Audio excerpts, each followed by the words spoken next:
ઉત્તરથી આવતા પવનના કારણે હાલ સમગ્ર ગુજરાતમાં ટાઢું બોળ થઈ ગયું છે અને ઉત્તર ભારતમાં હિમવર્ષાના અસર ગુજરાત સુધી થઈ રહી છે, જેના કારણે હાલ ગુજરાતમાં ઠંડીનો પારો ગગડ્યો છે. પરંતુ હાલ માહોલમાં બહુ લાંબો સમય નહીં રહે અને જલ્દી જ ગુજરાતમાં ગરમીના દિવસો આવી રહ્યા છે અને ગુજરાતમાં કાતિલ ઠંડી વચ્ચે હવે ગરમીની આગાહી શરૂ થઈ ગઈ છે અને મોસમ ધીરે ધીરે બદલાય. ગુજરાતમાં ગરમીનો અનુભવ જો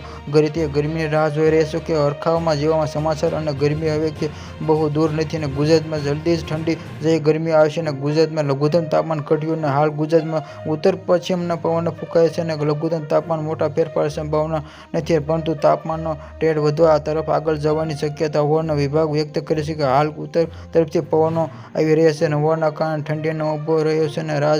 રાજ્યમાં લઘુત્તમ તાપમાન ઘટાડો ઠંડી અનુભવ થઈ છે અને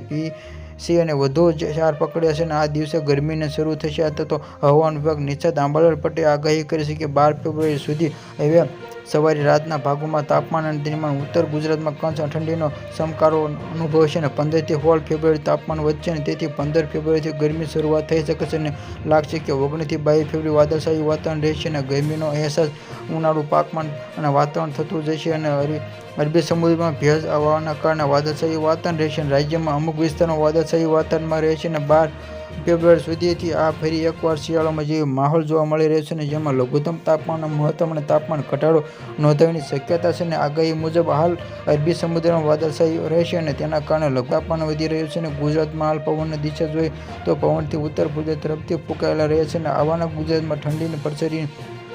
વહેલી સવારે લોકોને ઠૂંઠવાઈ રહ્યા છે અને આગામી મુજબ આ 19 થી 22 ફેબ્રુઆરી દરમિયાન મુજબ પશ્ચિમ વિક્ષેપ આવશે, જેમાંથી તાપમાનનો પારો ફરીથી ગગડશે એટલે કે દિવસોમાં પણ તેમને વધુ ઠંડી માટે તૈયાર રહેવું પડશે. Subscribe my channel.